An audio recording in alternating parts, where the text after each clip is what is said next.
The billionaire had one goal at that upscale restaurant: prove that no one sees past his money. So he ordered his steak in Arabic, expecting dismissal. Instead, the 28-year-old waitress answered in flawless Arabic and slipped him a note that would undo decades of mistrust.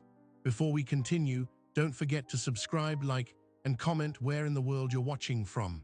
Let's go. Omar al-Rashid wasn't just rich. At 42, he had clawed his way from a one-room childhood in old Dubai to a $4.2 billion empire. But every handshake came with an ask, every smile half-concealed a scheme, and after his wife died, he began to believe genuine human connection was simply not for sale. So he designed a test: walk into an upscale restaurant dressed down, speak only his native Arabic, and see who would actually see him.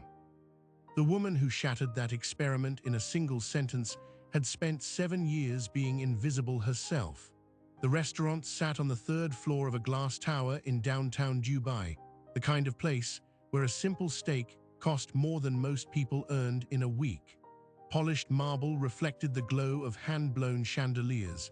The air carried the scent of black truffle and aged leather. On that Thursday evening, the tables held the usual patrons: old money families from Jumeirah, tech founders in quiet conversation, and couples celebrating anniversaries with champagne older than their marriages.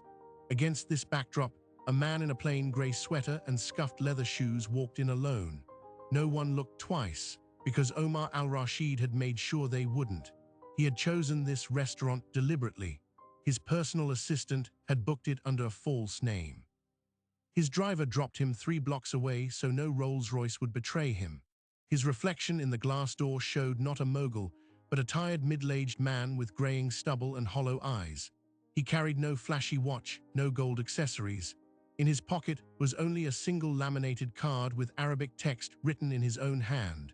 He intended to use it to prove something he had long suspected: that without the armor of wealth, he was invisible, or worse, dismissed. What he didn't know was that the server assigned to his table had spent her entire life proving the opposite. Elena Karam was 28, with deep-set brown eyes that had seen more than she usually disclosed. She had arrived in Dubai 4 years earlier, not as a tourist, but as a refugee. Her father, a school teacher from Aleppo named Youssef, had been killed in an airstrike in 2016. Her mother had died 2 years later from a preventable infection in a camp near the Turkish border. Elena and her younger brother Sami had fled with nothing but a backpack of photographs and the Arabic poetry their father had taught them to recite from memory. She could still hear his voice, calm and precise, as he explained the 28th chapter of the Quran, the verse about treating every soul with karama, dignity. "Your meal is my honor to serve," he would tell guests who visited their modest home, even when there was barely enough food for the family. That phrase was etched into her bones. Dubai had not been kind at first. Her degree in literature from Damascus University meant little. She worked as a cleaner in a shopping mall, then as a kitchen hand in a Lebanese cafe, until finally landing a position at this high-end steakhouse. The uniform was crisp white and black, the expectations demanding, and the clientele mostly oblivious to the woman pouring their water. She learned to smile through exhaustion, to move silently between tables, and to listen. She was listening that night when she noticed the man in the grey sweater speaking softly to himself in Arabic. But there was something off about his delivery. It was too deliberate, too practiced, like a native speaker pretending to be unfamiliar with the menu. When she approached, he looked right through her and began his test. Omar set down his menu and started his order in Arabic, his voice steady but with an edge of performance. He asked for the ribeye medium, with sides of truffle fries and roasted vegetables. He described the exact temperature, the precise wine pairing, using the regional dialect his own father had spoken before passing. He dragged it out, watching her face for the flicker of irritation he had come to expect. Elena didn't flinch. She matched his dialect, answered each question, and then quietly placed a folded note next to his water glass. He opened it, and the words stopped his breath. But while he was reading, something else unfolded that neither of them had anticipated. In a corner booth, a man with a small camera hidden in his jacket captured every frame. Ravi Patel was a filmmaker commissioned by the Al-Rashid Foundation to produce a documentary about the human dimension of service work. He had been shadowing the steakhouse staff for weeks, with permission from management, but no one had told the billionaire that his little experiment was being recorded. When Omar looked up from the note, tears forming, Ravi zoomed in just as Alina noticed the lens. Her expression shifted from warmth to confusion, and that's when Ravi stood up, walked toward them, and said the words that would turn a private moment into an international sensation. Ravi Patel had been filming for the Al Rashid Foundation for 6 weeks when he heard the billionaire order steak in Arabic and saw the waitress answer without blinking. He had been told to capture the quiet dignity of workers who hold civilization together while remaining invisible. What he saw at table 17 was not quiet. It was a collision of two hidden histories that would break the internet within 48 hours. He stepped out of the booth, camera still recording, and walked straight toward the man whose tears were still wet on the handwritten note. Omar looked up and recognized the Foundation's documentary logo on Ravi's jacket. Fury flashed first.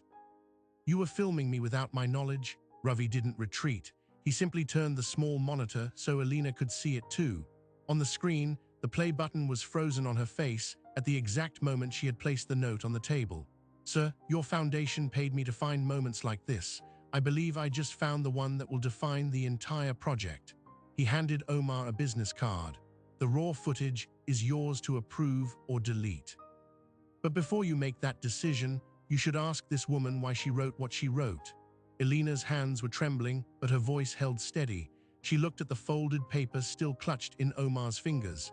"It's not a performance. It was the sentence my father taught me to say whenever someone crossed our threshold, even when we had nothing. I recognized your dialect. I knew you were testing me, and I wanted you to know that you didn't have to." Omar unfolded the note again. The ink was blue, the handwriting careful. "My father was Syrian. He taught me that every person deserves respect, regardless of who's watching. Your meal is my honor to serve." The words were nearly identical to what Youssef Karam had recited to guests in Aleppo before the war erased his street. That night, Omar didn't delete the footage. He summoned Alina to the Foundation's offices the next morning, not as a petitioner, but as a collaborator. She arrived with her brother Sami, a quiet 19-year-old who carried a folder of their father's poetry translations. The meeting was supposed to be brief: sign a release, thank her for the moment, and move on. But when Sami opened the folder and read aloud a verse his father had written about the cost of losing one's dignity, Omar cancelled his entire afternoon. He called his sons, Rashid and Tariq, and asked them to fly in from London. The reunion that followed was not easy. Rashid, the elder, had spent years resenting his father's emotional distance after their mother's death. He saw the video as a public relations stunt. "You've built a fortune on control, and now you want the world to believe you're a man of the people because a waitress handed you a note." Tariq was more cautious, but he too questioned whether the Foundation's mission was being diluted by personal theatrics. Alina sat silently as the family argued until she finally asked permission to speak. "I lost my mother to an infection that $100 worth of medicine could have cured," she said. "I watched my father dig a grave with his own hands because there was no one else. I'm not here to make your father look good. I am here because his wife's foundation might finally build the schools that my brother never had." She picked up the note from the table. "If you think this is fake, then you have never truly been hungry for respect." The room went still. Omar's sons looked at each other, and for the first time in 2 years, neither reached for his phone. The footage was approved and scheduled for release as the centerpiece of the documentary, but the world moves faster than any Foundation board. A junior editor, eager to build his portfolio, posted a 15-second clip on social media without authorization. The snippet showed only the emotional climax: Omar clutching his face while Alina stood beside him in uniform. Within 6 hours, it had 37 million views. Headlines bloomed across continents. "Dubai billionaire brought to tears by Syrian refugee waitress." "The note that humbled an empire." "Omar al-Rashid's secret test backfires beautifully." The Foundation's servers crashed under the weight of donation inquiries. Talk shows booked Alina's manager. Opera's producers left 7 voicemails. Then, quietly, at 2 in the morning, a different narrative began to sprout. An anonymous account with no profile picture posted a thread accusing Alina of being a hired actress. It pointed out that her brother's poetry folder had a foundation logo on the cover, that the meeting seemed suspiciously well documented, and that Omar had a history of using consultants to craft his public image. The thread was shared by a prominent influencer who called it the most expensive tissue commercial ever made. Within hours, the hashtag scripted stunt was trending alongside the praise. Elena saw the accusations on her phone in the small apartment she still shared with Sami. She read the words gold digger and performance artist in 3 languages. Sami watched her face crumple and asked if their father would have been ashamed. She didn't know how to answer. At the same moment, Omar was on a call with his crisis team. They recommended distancing the foundation from Elena immediately, issuing a statement that the encounter was authentic, but that further public appearances would be paused. Omar listened for 30 seconds, then hung up. He dialed Elena's number instead. When she answered, her voice was barely a whisper. Maybe they're right. Maybe I should just go back to being invisible. Omar leaned into the phone and said 6 words that no crisis manager would have approved. You don't disappear, not ever again. Then he told her to pack her bags. He was flying her to New York to address the United Nations Foundation dinner, and he intended to stand beside her on that stage. What he didn't know was that the anonymous account behind the smear was about to reveal its face, and that face belonged to someone Elena had trusted with her life. The anonymous account went silent for 12 hours after Omar told Elena to pack for New York. But at midnight, local time in Dubai, it posted a single photograph. The image showed Elena and her brother Sami sitting in a well-furnished office, both of them smiling, with a foundation banner visible behind them. The caption read, "This woman was recruited weeks before the accidental encounter. Ask yourself who really wept at that table." The photograph was real. It had been taken during their first visit to the foundation's headquarters before the viral video existed. But the timeline was false, and the implication was devastating. Elena saw the post while waiting at the airport. Her hands went cold, not because of the accusation, but because she recognized the angle of the photograph. It had been taken from inside the office, not from the hallway, and there was only one person who could have taken it, the person who sat beside her, who had brought the folder, who had told her their father's legacy would finally be honored. Sami had held his phone in his lap the entire time, claiming he was checking flight schedules. She turned to look at him now, sitting 2 seats away in the departure lounge, his face illuminated by the same screen. "Sami," she said, her voice barely audible, "why does that photograph exist?" Sami didn't look up. He had already rehearsed this moment. "Because I gave it to them," he said. "I gave them everything. The poetry, the backstory, the footage from the restaurant." He finally met her eyes, and what she saw wasn't guilt. It was exhaustion mixed with a desperate kind of certainty. "They told me if I didn't help, you'd be deported. The foundation had flagged inconsistencies in your visa application. There's a man named Karim Mansa. He said he could make sure immigration never looked at you, or he could make sure you were on a plane back to Syria within a month. I chose the first option, Karim Mansa." The name sliced through the hum of the terminal like a blade. He was a construction magnate who had lost several lucrative contracts when the Al Rashid Foundation began funding schools in refugee-hosting countries. Mansa's companies had counted on those children remaining uneducated and exploitable, a source of cheap labor for his factories. Omar's wife Amira had publicly called him a predator before she died, and now the foundation's expansion into Syria-adjacent regions threatened his bottom line. Mansa had found a vulnerability in Elena long before Omar ever walked into that steakhouse. A young woman with an expired temporary residency, supporting a teenage brother, both of them terrified of the knock on the door. He had turned Sami into a surveillance asset months earlier, planting him as a server at the same restaurant where he knew Omar's foundation was filming. The only thing Mansa hadn't anticipated was that the encounter would be genuine. He had expected a scripted scene he could expose. Instead, he got something far more destabilizing, the truth, and he was determined to drown it in noise.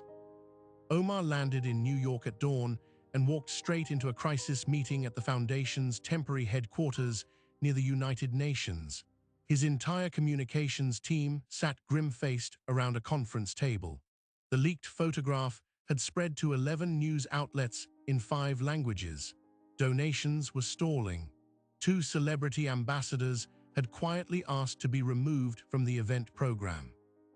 The UN Foundation dinner was less than 30 hours away, and they were discussing pull-out language for the keynote speech. Rashid, Omar's elder son, was on video conference from London. "Father, I told you this would happen. You can't build a humanitarian mission on restaurant theatrics." Tariq sat beside him on the screen, silent but visibly shaken. "The board is voting in 40 minutes on whether to suspend public appearances for the next quarter. If you walk onto that stage tomorrow, you do it alone." Omar didn't respond immediately. He pulled out the original note, now creased and softened from being unfolded too many times. He read it again, then he placed it on the table and addressed the room. "This woman came to this country with nothing, and she still wrote these words, not for a camera, not for money, but because her father taught her to." He looked directly at Rashid. "What have I taught you?" The silence lasted 10 seconds. Rashid logged off without answering, but Tariq stayed, and after a pause he said, "I'm flying in." Meanwhile, Elena had not boarded the plane. She and Sami stayed in Dubai, and she demanded to meet Mansa. It was a dangerous decision, but she believed if she could confront him, she could at least extract a retraction. Sami, racked with guilt, gave her the address of a private office in the Marina district. Elena walked in alone. Karim Mansa was 58, impeccably dressed, with a smile that never touched his eyes. He offered her tea. She refused. "You used my brother to destroy me. I want to know what it will take for you to tell the world the photograph was staged." Mansa didn't blink. "What it will take is for al-Rashid to withdraw from the Syrian border initiative. No schools, no foundation presence in refugee zones. If he signs a private agreement, I not only clear your name, I sponsor your permanent residency and pay Sami's university tuition. You become invisible again, but this time comfortably." Elena stared at the man who had turned her brother into an informant and her story into a lie. She reached into her bag. Mansa tensed. She pulled out a small digital recorder and set it on the mahogany desk. "I started recording before I walked in," she said. "And I'm willing to release it to every journalist who called me this week, unless you release your own statement first, admitting the photograph was misrepresented and that you coerced my brother." Mansa's smile finally flickered. He had underestimated the daughter of a schoolteacher from Aleppo, a woman who had learned to survive interrogations at border checkpoints far more dangerous than a guilt office. "You'll be sued into oblivion," he said. "You'll try," she replied. "But by then, the world will have heard your voice." She walked out, and the recording device stayed on for another 30 seconds, capturing Mansa shouting at his aides to find a legal strategy. That audio would eventually make its way to Ravi Patel, who was already editing a follow-up segment for the documentary. But before it could go public, something else happened that no one could have predicted. Sami, consumed by remorse, posted a video of his own. He sat in their small apartment, facing a cracked phone camera, and confessed everything. The coercion, the planted photograph, the fabricated timeline. He cried as he spoke of his father's poetry, of the shame he felt, of how his sister had never once stopped believing in him. The video was raw and unpolished, and it spread faster than any accusation ever could. Within 6 hours, Mansa's offices released a statement denying all involvement, but the damage to his credibility was permanent. The UN Foundation dinner was set to begin at 7 o'clock. Omar stood backstage, watching the confession video on his phone for the 3rd time. Tariq had arrived and was talking to the event organizers, ensuring that security would prevent any disruptors. Elena had flown through the night, landing at JFK just 2 hours before the doors opened. She still wore the clothes she'd had on in Dubai, her hair pulled back, no makeup. But when she stepped into the green room, Omar rose from his chair. The two of them stood less than 10 feet apart, the distance between a billionaire who had lost his faith in people and a refugee who had nearly lost her name. "Are you ready?" he asked. She nodded. "My father used to say that a single true word can outlast 1,000 lies. I suppose we're about to test that." But there was one more variable neither of them had accounted for. In the audience, invited by a donor who admired the foundation's early work, sat Karim Mansa's daughter, Layla. She had come to New York not as an ally of her father, but as someone who had been quietly funding a scholarship for displaced girls in her own name, ashamed of her family's business practices. When she saw the confession video, she made a decision that would upend everything. She texted her father, "I'm at the dinner. If you don't release a full admission, I will make a statement from the floor." Karim didn't respond. By the time Omar and Alina took the stage, Layla was already walking toward the microphone. Layla Mansa did not wait for permission. She had never asked her father for anything but honesty, and he had never given it. Now, walking past the seated dignitaries in a silver gown, she reached the microphone at the side of the stage just as the applause for Omar and Alina began to subside. The room was not prepared for what she was about to say. She was not prepared for how it would feel to say it. But she had spent 29 years watching her father use money to make problems disappear, and she refused to watch him destroy a woman whose only crime was treating a stranger with dignity. "My name is Layla Mansa," she said, her voice shaking but audible. "My father is Karim Mansa. He paid for the photograph that tried to destroy Alina Karam's credibility. He coerced her brother. He did it because he was afraid that educated refugee children would threaten his business model. He did it because he believed no one would believe a waitress over a billionaire." She paused, and the entire ballroom was suspended in that silence. "But I am his daughter, and I believe her. And tonight, I am resigning from the Mansa Group's board. I am donating my personal shares to the Amira Al-Rashid Foundation. And I am asking this room to do what my father never could, to listen to the person with the least power, because they are often the only ones telling the truth." The silence broke into chaos. Some guests stood, applauding, others grabbed their phones. In the back of the room, Karim Mansa's personal lawyer slipped out through a service door, already dialing. But Layla wasn't finished. She turned to face Alina, still standing at the edge of the main stage alongside Omar. "I know you have no reason to trust me. We share the same blood as a man who tried to erase you. But I swear on my father's name, which now means very little, I will spend the rest of my life working to undo what he did." Alina walked forward and in front of 300 witnesses took Layla's hand. "My father taught me that no child inherits a parent's sins. I accept your apology, and I thank you for your courage." It was the first time anyone had thanked a Mansa for anything in that room, and it broke open something profound. Omar stepped to the podium next. The prepared speech was forgotten. He looked out at the assembly, then at his two sons standing near the back.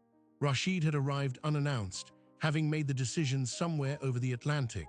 Tariq stood beside him, and both were watching their father with an expression that had not crossed their faces since their mother died: respect. "2 months ago," Omar began, "I walked into a restaurant intending to prove that no one could see past my wealth. I was wrong. Not only did a woman I had never met see me, she saw a human being worthy of honor, without knowing a single thing about my bank account. And when the world tried to punish her for that, a 29-year-old woman from a family that has caused my foundation great harm did the same thing. She chose truth over comfort. I say this not to take credit for their integrity, but to admit that they taught me something I had forgotten. Decency does not require a billionaire's resources. It requires a heartbeat and a backbone." He then introduced Alina. She walked to the microphone without notes. In Arabic, she recited the line her father had taught her, the same line she had written on that note. Then in English, she translated it for the crowd. "Every person deserves respect, regardless of who's watching. My father, Youssef Karam, was a school teacher from Aleppo. He was killed in an airstrike in 2016. He never saw a United Nations assembly. But his words are here now, and I want the world to know that a refugee can hold on to her father's legacy even when bombs have taken everything else." There was not a dry eye in the hall. The UN Foundation chair later called it the most powerful unscheduled moment in the event's 12-year history. Within an hour of the dinner's conclusion, donations to the Amira Al-Rashid Foundation had tripled from the previous quarter. The board, which had been poised to suspend public events, held an emergency vote and approved the expansion of the Syrian Border Education Initiative by a unanimous margin. Rashid and Tariq took on leadership roles they had previously avoided. Rashid, the skeptic, personally called Alina to ask if she would serve as the foundation's ambassador for dignity in service, a new position created that morning. She accepted on one condition, that her brother Sami be hired to help translate and preserve refugee poetry so that no other family's words would be lost to war. Karim Mansa's admission came 24 hours later, not out of conscience, but out of legal necessity. Layla's public statement had triggered a cascade of investigations into his business practices. The recording Alina had made and the audio Sami had secretly captured of an earlier conversation were leaked to a major investigative outlet. Within weeks, Mansa was facing sanctions in 3 countries. He would never regain the contracts he lost. But the most significant loss was personal. Layla did not visit him, did not answer his calls. She would later establish her own foundation, and she and Alina would become close friends, united by the strange bond of having both been failed by the same man and having both chosen a different path. But it was a quiet moment, unseen by cameras, that truly closed the circle. 3 months after the dinner, Alina returned to the same restaurant in Dubai where the first encounter had occurred. She was not there as a server. She sat at table 17, the same table across from Omar, who had asked to meet her there without any fanfare. Sami sat beside her, his hands now steady. Rashid and Tariq joined them. And for the first time, the billionaire who had tested the world found himself simply ordering a steak in Arabic without any agenda. When the waiter asked if he wanted his usual wine pairing, Alina smiled and said, "He'll have what I'm having." It was a small thing. But it was, in its way, the only test that ever mattered. The test of whether 2 people from opposite ends of the world could sit together as equals, not because one had saved the other, but because both had chosen to truly see. And then came the detail no one could have predicted. While clearing out her brother's belongings for the new apartment the foundation had helped secure, Alina found a small leather notebook she had never seen before. It belonged to their father, and it contained not just poetry but a list. In the months before he died, Youssef Karam had recorded the names of every family in Aleppo who had shared their table with him during the siege, every person who had offered food or shelter without knowing if they would survive the next hour. At the end of the list, he had written a final entry dated just days before the airstrike. "Today, I had nothing to offer a stranger but clean water and a chair." He said it was enough.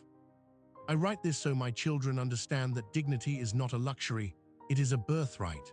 The foundation published the notebook in a special edition, and all proceeds funded the construction of 31 new classrooms across refugee-hosting communities. One of those schools now bears the name Youssef Karam Academy. The first lesson taught in every classroom: you don't need a fortune to serve someone with honor. You only need a note and the courage to write it. Today, 31 classrooms across Jordan, Lebanon, and Turkey carry the name of a schoolteacher from Aleppo who never lived to see them built. His daughter, who once wrote a single sentence on a napkin to remind a billionaire of his own humanity, now oversees a foundation that has enrolled over 12,000 displaced children in the last 12 months alone. That is not a story about wealth. It's a story about what happens when one woman refuses to let the world make her invisible, and one man finally stops testing people long enough to learn from them.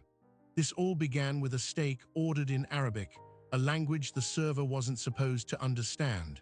It could have ended there, a moment of private embarrassment, a lesson quickly forgotten. But it didn't. It escalated because a filmmaker happened to be filming. It nearly collapsed because a corrupt magnate exploited a frightened teenager. And it was saved, not by intervention from the powerful, but by a daughter's decision to tell the truth about her own father. Every thread pulled on the next, until a single restaurant encounter became a global movement. What's the lingering question? Perhaps this: how many times have you decided what someone is worth before they've spoken? How many moments of genuine connection have you missed because you were too busy testing, ranking, or dismissing? Ahmed al-Rashid's experiment exposed his own cynicism. Alina Karam's reply exposed the quiet power of a tradition that war could not extinguish. And Layla Mansa's rebellion exposed the uncomfortable truth that conscience doesn't flow in bloodlines. It must be chosen individually often painfully. The note that started it all now hangs in a simple frame inside the foundation's main office in Dubai. It's surrounded by letters from children who have received scholarships, many of them written in Arabic, some stained with tears. They all say versions of the same thing: I was seen, not I was saved, not I was rescued. Seen, that single distinction is the heartbeat of this entire story. If you take nothing else from this hour, take this: dignity doesn't require a podium, a trust fund, or a camera. It sits in a waitress's pocket. It survives in a refugee's notebook. It persists in a daughter's divorce from her father's sins. You don't need billions to offer it. You only need to look at the person in front of you and mean what you say. Thank you for watching this documentary. If this story resonated with you, please hit like, subscribe, and share it with someone who might need to remember that their worth isn't measured by their wealth or their title. Let us know in the comments, what would you have written on that note? We'll see you in the next story, but until then, look closely at the people serving your coffee, taking your order, and sharing your sidewalk. They might be holding a note of their own.